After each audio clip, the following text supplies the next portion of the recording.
The papyrus, putting on my table every month. I don't wanna be sad.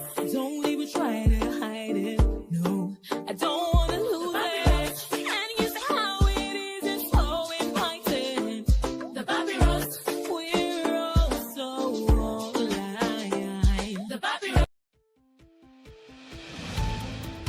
We bring you the Papyrus TV news update with happenings around the world. You're welcome.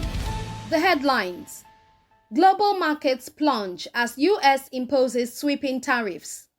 Deadly conflict in DR Congo sparks humanitarian crisis. White House talks signal possible shift in Russia-US relations. Russia continues airstrikes as civilian casualties rise in Ukraine. Russia preps for spring offensive, exacerbating Ukraine's strain. Russia's military losses now on par with US tank fleet. WHO launches global health campaigns for 2025. European leaders called to engage with Russia on Ukraine crisis. Now the details.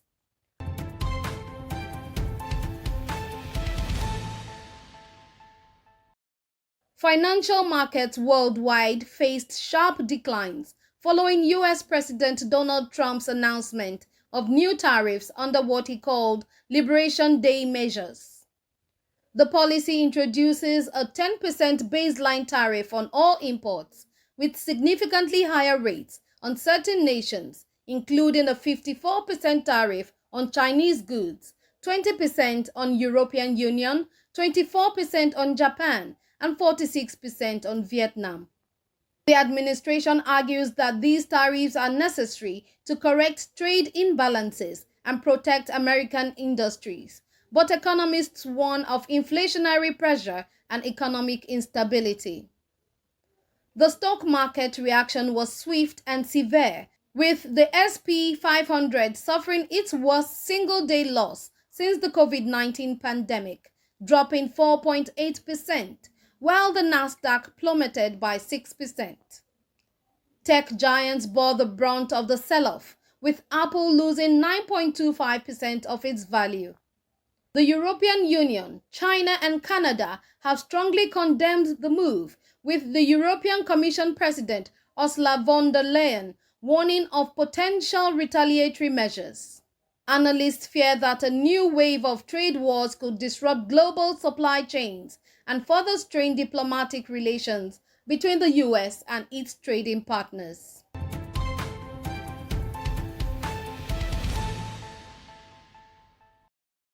Continuing, the Democratic Republic of Congo, DR Congo, is facing a worsening humanitarian crisis as ongoing violence in the north and south Kivu regions leads to mass displacement and rising death tolls.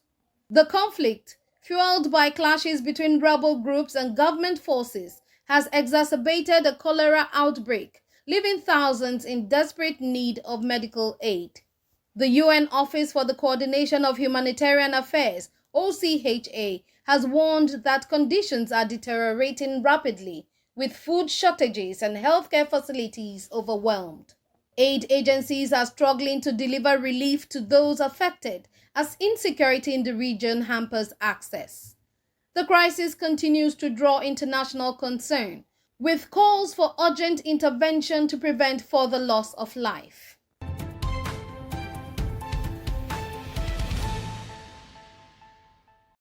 In a significant diplomatic development, Russian envoy Kirill Dmitriev met with US officials in Washington in late March to discuss the ongoing conflict in Ukraine and the possibility of reviving peace talks.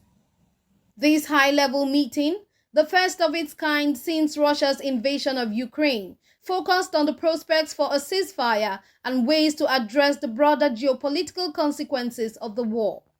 The US officials involved included Steve Witkoff, President Trump's negotiator for Russia, who expressed cautious optimism about the talks. While both sides have emphasized the importance of dialogue, Russia's continued military actions have cast doubt on the prospects for meaningful peace discussions. Analysts remain skeptical about immediate breakthrough, especially given the complexities of the war and entrenched positions on both sides. Despite this, the meetings represent a rare opportunity to potentially de-escalate tensions and find a path forward for negotiations.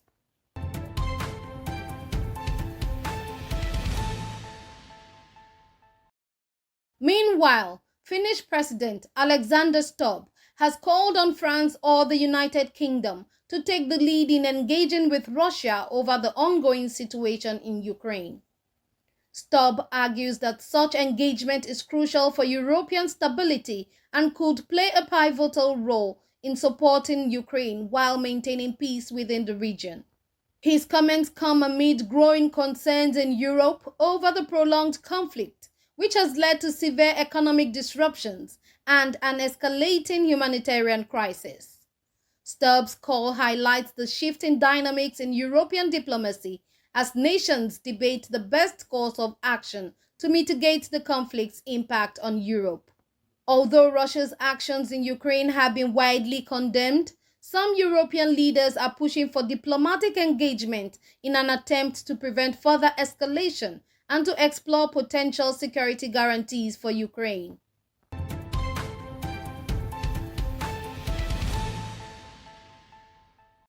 In another development, Russian airstrikes have intensified across Ukrainian cities, causing significant civilian casualties and widespread damage. In the city of Kryvyi, a ballistic missile strike resulted in the deaths of at least 4 people and left 17 others injured. Fires broke out as a result of the explosion, causing further destruction. Meanwhile, Russian drone attacks have targeted regions such as Zaporizhia and Kharkiv, leading to additional casualties. Ukrainian officials are scrambling to provide emergency relief as the nation braces for continued attacks.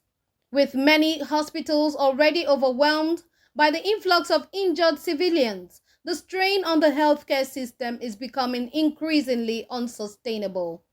The ongoing strikes reflect the persistent Russian offensive, which shows no sign of slowing down despite international calls for a ceasefire and peace talks. The escalating violence only exacerbates the dire humanitarian crisis in the country.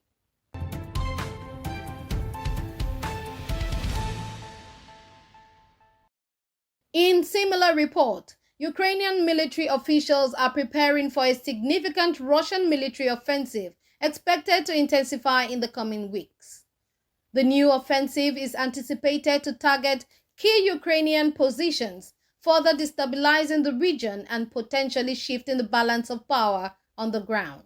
This anticipated escalation comes after months of military buildup by Russian forces as they aim to apply greater pressure on Ukrainian defenses. The renewed offensive is likely to be a critical factor in the ongoing conflict, with both sides preparing for heightened violence. While peace talks continue in the background, the military preparations on both sides suggest that a peaceful resolution may remain elusive for the time being. Analysts believe that this spring offensive could be pivotal in determining the future trajectory of the war and its ultimate resolution.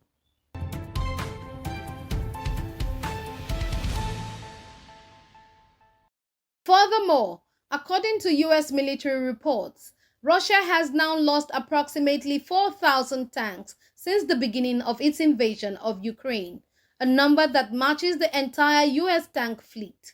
Despite these significant losses, Russia is ramping up its tank production in an effort to replenish its stockpile and maintain its military capabilities. This increase in tank production is part of a broader strategy to ensure that Russia's ground forces remain well equipped and capable of sustaining their military operations in Ukraine. The scale of these losses underscores the toll the conflict has taken on Russia's military resources. However, experts believe that Russia's ability to replace these losses through domestic production could prolong the war and further strain Ukraine's ability to defend its territory. With both sides entrenched in a war of attrition, the outcome remains uncertain, and the global community continues to grapple with the consequences of this ongoing conflict.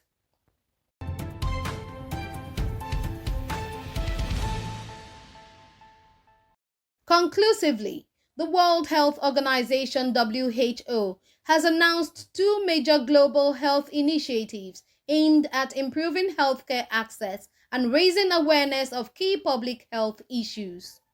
World Health Day 2025, scheduled for April 7, will focus on maternal and newborn health with the theme Healthy Beginnings, Hopeful Futures. The campaign aims to address high maternal and infant mortality rates, particularly in low-income countries, by advocating for better healthcare services and support for pregnant women.